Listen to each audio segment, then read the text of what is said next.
So you see how they're getting put in check? Because the global power dynamics have changed, and the U.S. is being forced now to try to adapt. And it's an entirely new experience for them. And they're adapting badly. Because again, it's just not their nature. They're offended at any constraints on their belligerence. They're indignant at the idea that the whole world should not just offer them tribute and gratefully subordinate themselves to American power. They can't stand it. It doesn't compute in their minds. This is a habit of thinking that predates their actual power, and then having power just made it worse.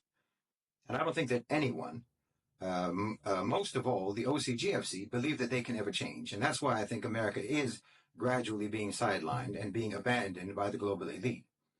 Because they're incapable of updating their software. They're incapable of updating their mentality.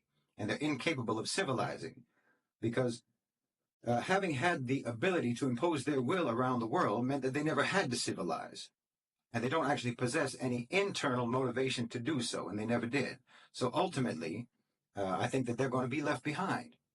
And it's starting to dawn on them, I think, that they're being left behind. But at the moment, I think they're still in denial. I think they're in denial. I mean, because, look, practically speaking, how exactly are you supposed to ever dial back from dehumanizing whole nations, whole countries, whole populations, and then treat them and expect to be treated by them in any kind of normal way? I mean, again, look at the situation inside the U.S. with African Americans. Until today, the racial situation in that country isn't normal. They still don't know how to deal with each other in any kind of a normal way. And the same applies now for the rest of the world and the U.S. Their relations with the rest of the world is very similar to their relations between the former slave owners and the former slaves. Because you dehumanize people. And how are you supposed to get past that? How are you supposed to get that out of your own mind, and how are they supposed to get it out of their own mind about you? It's very difficult.